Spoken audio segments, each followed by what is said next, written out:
yesterday I will study हम लोग क्या कर पढ़ रहे थे कल हम लोग इंडियन कॉन्स्टिट्यूशन भारतीय संविधान पढ़ रहे थे। तो भारतीय संविधान में हमने देखा कि क्या क्या चीज़ें थी, कैसे कैसे बना, क्या क्या किसमें फैसिलिटी थी, कैसे कैसे गवर्नमेंट की क्या क्या सुविधाएं होनी चाहिए। तो उसी में हम लोग थोड़ा बहुत पढ़े थे कि क्या क्या होना चाहिए। अब उसी के आगे हम लोगों ने चैप्टर में थोड़ा सा रह गया था शायद उसमें जो सबसे मेन पॉइंट है हमारी लाइफ का, हमारे जीवन का सबसे इंपॉर्टेंट पॉइंट है, अगर ये न रहे तो कह लीजिए कि इंसान और जानवर में कोई ज़्यादा फर्क नहीं पड़ेगा, ऐसा कहा जाता है हमारे सोसाइटी में। ठीक है, तो वो जो क्या चीज है वो मूल, तो वो सबसे बेहतरीन जो टॉपिक है ना वो है फंडामेंटल राइट्स। फंडामेंटल राइट्स मौलिक अधिकार। ये हर किसी इंसान को देश में हो या किसी भी कोने में हो, ये राइट्स उसे अपनत्व की भावना जगाता है, उसे दिखाता है कि मैं कुछ हूं, मैं कुछ कहना चाह रहा हूं, मुझे कुछ चाहिए। जो चीजें अगर ये इंसान को नहीं मिलती तो वो जीवन सुख में नहीं जी सकता। ठीक है, तो इसमें ज्यादा पॉइंट नहीं, पहले इसमें बहुत सारे थे, इसमें एक पड़ गया, लेकिन इसमें क्या है हमारे पास 6 पॉइंट है। मौलिक अधिकार कितने हैं हमारे पास? 6 है। तो उसमें सबसे बेहतरीन जो पहला पॉइंट आप लोग देखिए, right to equality. Right to equality means क्या होता है जानते हो? इक्वालिटी मीन्स होता है समानता। समानता। अब आप ही बताइए, अगर आप अपने घर में रह रहे हो, एक भाई हो एक बहन हो, अगर आपके भैया को ज्यादा पैसे मिल रहे हो और बहन को कम पैसा मिल रहा हो शॉपिंग करने के लिए, तो क्या ये गलत है कि नहीं? लेकिन हम लोग क्या करें, इसीलिए हमें जो इक्वालिटी चाहिए कि अगर उससे जो राइट्स मिल रहे हैं, उसे जितना खाना मिल रहा है उतना हमें भी मिलना चाहिए। तो हमारे मतलब हम जैसे भी हो, लिंग के आधार पर, जाति के आधार पर, धर्म के आधार पर हमें समानता दिखनी चाहिए। हमें समानता, हमें डिस्क्रिमिनेशन का भाव हमारे अंदर न झलके। तो हमारे जो सबसे संविधान में व्यवस्था दी गई है समानता का दर्ज, जो इंसान इस धरती पर पैदा हुआ है वो किसी भी जाति धर्म का हो, उसे समान अधिकार मिलना चाहिए। और फिर देखते हैं वो समानता समझ गए ना, राइट टू इक्वालिटी, समानता का अधिकार, जो समानता मिलनी चाहिए। Right to freedom. Freedom means तो आप बखूबी जानते हो, फ्रीडम मीन्स होता क्या है? फ्रीडम मीन्स स्वतंत्रता। स्वतंत्रता का अधिकार आपको ये पता होना चाहिए। अगर हम आपको खाना दें, पानी दें और आपको बोलने की आजादी न दें तो क्या है? ये आपका इंस्टीट्यूशन तो होगा। तो आपको स्वतंत्रता चाहिए, हम कहीं आ सके, कहीं जा सके, कहीं कुछ बोल सके। हमें ये हमेशा इस बात का, आपकी बुक में दिया हुआ है, इसमें अब व्यक्ति क्या करता है, अपनी अपने इमोशंस को, अपनी स्पीच को, अपनी यूनिटी को, संगठन को, स्वतंत्रता को, देश के किसी भी भाग में आने जाने के लिए उसे आज़ादी चाहिए। अगर ये चीज़ें उसे नहीं मिलती तो क्या होगा? उसे कुंठा महसूस होगी, उसे दिक्कत, प्रॉब्लम महसूस होगा। इसलिए हमारे संविधान में राइट टू फ्रीडम जो है कि व्यवस्था की गई है फंडामेंटल राइट के अंदर। राइट टू फ्रीडम, कहीं भी आने जाने का अधिकार, व्यवसाय, बिजनेस, कारोबार करने का अधिकार। अगर ऐसा कहा जाए कि इस जाति के लोग को ये व्यवसाय करना है, इस जाति के लोग को ये कारोबार करना है, तो क्या ये दिक्कत होगा कि नहीं? ये स्पेशल विशेष जाति विशेष को कहा करके क्या अपमानित किया जाएगा?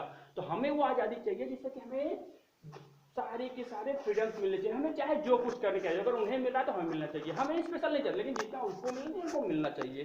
अब देखो थर्ड पॉइंट क्या है, right to exploit against exploitation. ये देखिए, अब इसका मतलब क्या है? सोशल। सोशल आप लोग समझते हो ना? नहीं समझते? अरे जो सोशल वही होता है कि आपको बार बार थप्पड़ मार दिया जाता है, बार बार आपको कहता है ये करना है वो करना है। ये बार बार अगर आपको मम्मी पापा या आपके परिवार में कोई जो आपको बार बार थप्पड़ मार रहा है, बार बार आपको क्या क्या शोषण कर रहा है, आपको खाना पीना नहीं दे रहा है, आपसे ज्यादा काम करवा रहा है, आपने दुकानों पर देखा होगा छोटे छोटे बच्चे काम कर दूंगा, शोषण ही तो होता है।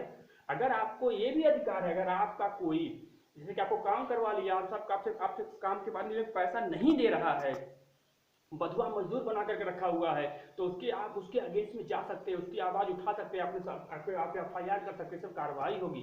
आपने देखा होगा कि इसके अंतर्गत आपके देश में संविधान में ये भी बनाया गया है कि अगर कोई 14 साल से छोटा बच्चा कहीं पर भी काम करते हुए पकड़ा जाता है या काम करता हुआ देखा जाता है तो उसके मालिक के खिलाफ तुरंत कार्रवाई होगी और उस बच्चे को वहां से छुड़ाया जाएगा। ये सोशल के विरुद्ध अधिकार के अंतर्गत आता है। और इसमें आपने देखा होगा कि आपने कैलाश सत्यार्थी का नाम सुना होगा। कैलाश सत्यार्थी एक ऐसे व्यक्ति हैं जिन्होंने कम से कम कहा जाता है 2 लाख से ज्यादा बच्चों को शोषण के विरुद्ध, छोटे बच्चों को जो काम मजदूरी करते थे उनका शोषण किया जाता था, उनसे व्यापार कराया जाता था विभिन्न प्रकार के, उससे क्या किया उन्होंने, उसको छुड़ाया। उसके थ्रू उन्हें नोबेल भी मिला कैलाश सत्यार्थी को। उसके साथ आपके वो पाकिस्तान की यूसुफ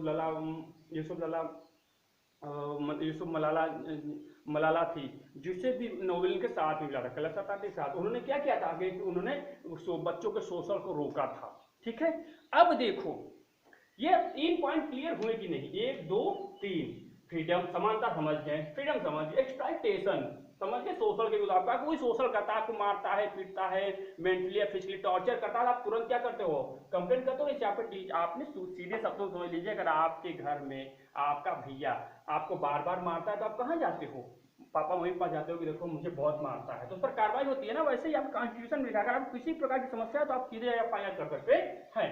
अब देखिए जो 4 पॉइंट है, right to freedom of religion, right to freedom of religion, इसमें क्या है, धार्मिक स्वतंत्रता का अधिकार। आप जानते हैं हम हिंदू हैं, हम मुस्लिम हैं, हम सिख हैं, हम जाट हैं, कोई भी सिख है, ईसाई है, आपको पता होना चाहिए आप पर कोई भी व्यक्ति जबरन प्रेशराइज नहीं कर सकता कि आप क्या करिए, इस धर्म में आ जाइए, इस धर्म को बदल लीजिए। आप किसी भी धर्म में रहने के लिए, धर्म को चुनने के लिए, उसके त्यौहार संस्कार मनाने के लिए एकदम फ्री हैं। इसे क्या कहा जाता है, धार्मिक स्वतंत्रता का अधिकार। इसमें आप कहीं भी आइए जाइए, ऐसे धर्म नहीं है, इसमें आपको कोई प्रेशर देता है कि आप गलत कर रहे हो, आप इस धर्म के रहो, ऐसा नहीं करना चाहिए, एकदम गलत बात है। आपकी इच्छा, चाहे हम हिंदू से मुसलमान बन जाए, चाहे मुसलमान से हिंदू बन जाए, चाहे सिख बन जाए, चाहे ईसाई बन जाए, ठीक है। हाँ, लेकिन इसमें इस बात का ध्यान दीजिएगा, अगर आपसे कोई धर्म परिवर्तन जबरन कराता है तो राइट टू अगेंस्ट एक्सप्लॉइटेशन आपके सोशल के विरुद्ध आ जाएगा। वो सोशल किया जा रहा है, आपको मतलब जबरन कराया जा रहा है। आप जबरन आपसे कोई धर्म परिवर्तन जो है कि आपसे नहीं करा, आप स्वेच्छा से करते हैं तो कोई बात नहीं, ठीक है। धार्मिक, आप किसी भी धर्म को अपनाइए, कोई दिक्कत नहीं है। अब आइए cultural and educational right. Culture में समझते हैं ना, संस्कृति, संस्कृति, हम किसी भी संस्कृति को अपना, जो हमारा संस्कार है, संस्कृति है, फेस्टिवल है, जिसे जैसे चाहे तैसे मना सकते हैं, ठीक है। हमारे कल्चरल में कोई हस्तक्षेप, बाहरी हस्तक्षेप नहीं कर सकता कि उसे किस तरीके से मना रहे हैं, कैसे करना चाहिए। इसमें अगर कोई करता है तो वो गलत है।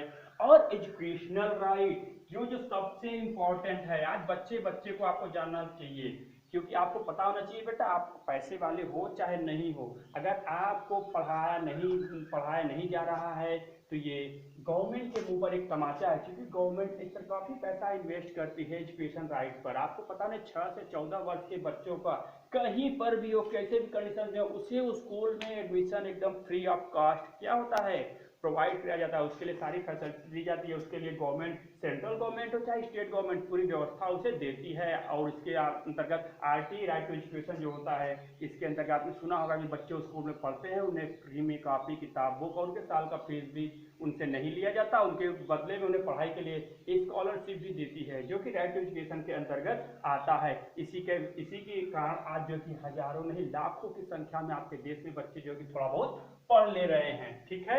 इसी के अंतर्गत मिड डे मील की व्यवस्था की गई है कि मिड डे मील में होता क्या था, बच्चे भूख के कारण जो है कि पढ़ाई नहीं करते, तो इसी बहाने ये होगा कि उन्हें खाना मिलेगा तो वो बहाने आएंगे पढ़ने और हमारे देश का नाम रोशन करेंगे पढ़ लिख करके आगे। अब देखिए, और वो किसी भी समुदाय का हो, ये नहीं कि स्पेशल हो, एससी हो, बीसी हो, जनरल हो, ये चीजें उसमें नहीं दिखा। आपको एजुकेशन से मतलब है किसी भी बिरादरी का हो। हाँ, इस पर कहा जाएगा माइनॉरिटी स्पेशल होता है कि माइनॉरिटी वगैरह है, वो आज भी पिछड़ा हुआ तबका है, उस पर खासा ध्यान दिया जाता है, ठीक है। लेकिन ये देख लीजिए, जो सबसे लास्ट इंपॉर्टेंट पॉइंट है, सबसे लास्ट, इसे क्या है, शायद हमारे अम्बेडकर जी ने राइट टू सॉल्व, मतलब सबसे बेहतरीन जो बोला गया है, ये संविधान की जो कॉन्स्टिट्यूशन फंडामेंटल के राइट की जो आत्मा बोला जाता है, सोल ऑफ फंडामेंटल। ये सारे 1 2 3 4 5 ये सारे राइट्स मिले न मिले चल सकता है, लेकिन जो सबसे इंपॉर्टेंट है, ये सारी चीजें अगर आपको मिलेंगी, कैसे मिलेंगी, नहीं मिलेंगी, लेकिन मिलता तो यहीं पर है, इसी के थ्रू मिला हुआ है। तो ये जो कह रहा है राइट टू कॉन्स्टिट्यूशनल रेमेडीज, ठीक है, संवैधानिक उपचार का अधिकार।